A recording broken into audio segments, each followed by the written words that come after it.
All right, good morning, traders, and happy Wednesday. This is Taylor kicking things off for Wednesday, the 21st of September. So, of course, today is the big day. JP and the boys set to speak around 2 p.m. Eastern today. So, as always, guys, the Fed days can be a little bit volatile, and I think you want to keep your focus, relatively simple and just anchored to a few important things. So, regardless of what happens today, post-Fed, if the S&Ps aren't back above 390, I still think the door is wide open here for a flush back down towards those June lows. So JP can come out, he can, drop his latest mixtape, he can do his thing there, but if the S&Ps structurally are under 390, I think the path of least resistance continues to be to the downside. So we've got some October SPX and QQQ shorts over at the simpler rooms. And as far as the bigger picture here, guys, of course, keep a very close eye on the S&Ps. But we're kind of at the point right now where, there's a couple of stocks, mainly Apple and Tesla, holding up the market here, somewhat trying to keep the ship afloat. So Google, for example, they've taken Google out behind the woodshed. Big Google making a new low. Microsoft's at a brand new low. Basically the entire semiconductor sector is either at or near the previous lows. Nvidia hits 126, AMD hits 75-ish. So it's kind of interesting. First, they take out the COVID stocks, all of Cathie Wood's holdings. So your Zooms, your Pelotons, your Pinterest, they've been beating those bad boys down for the last year and change. So first they take out the weak links. And then over the last couple of weeks here, we're seeing them take out some bigger players. Right? Nvidia, arguably your biggest stock in the semiconductor sector, that chart looks like death. Negative moving average cross, a bunch of sell signals.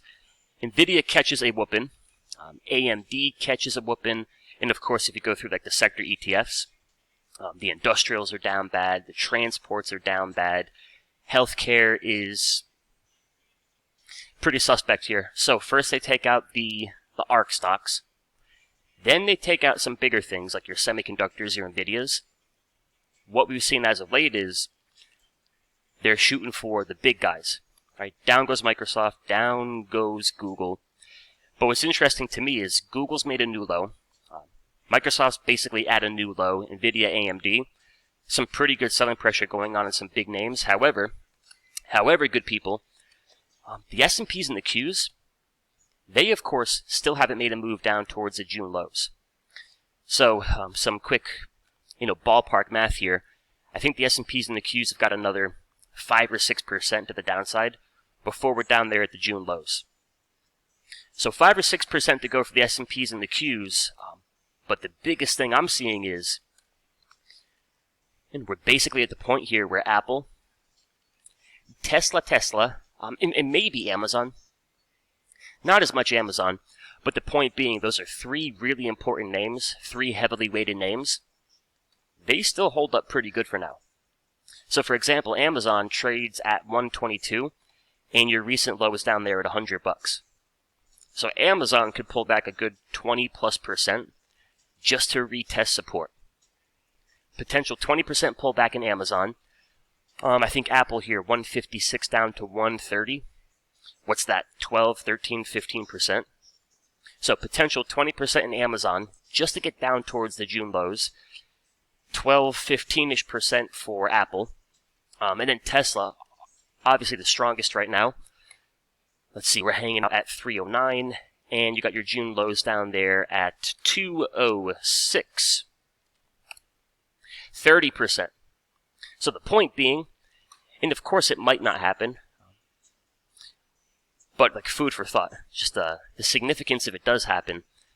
If Tesla were to pull back 30% to the June lows, if Amazon were to pull back 20% to the June lows, and if Applebee's here were to pull back, 157, and you're down there at 130, 17%.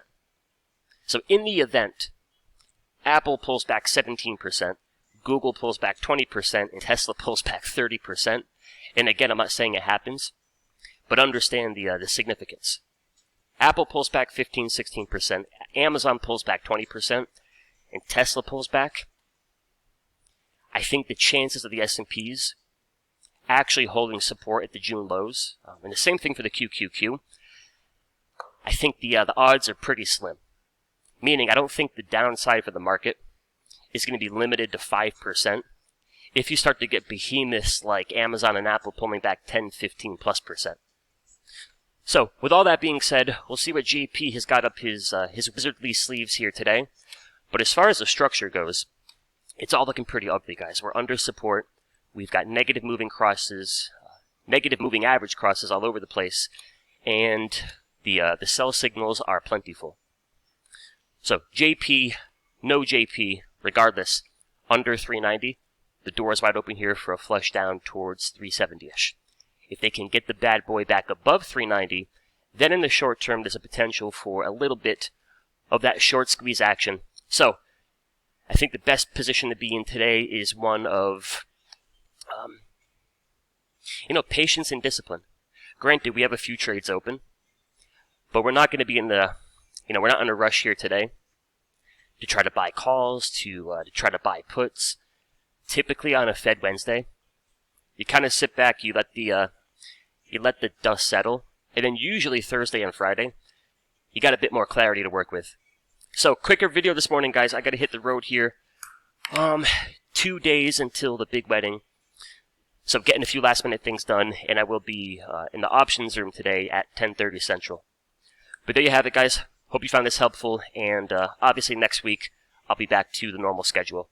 But I hope you all have a good day, and I will talk to you soon.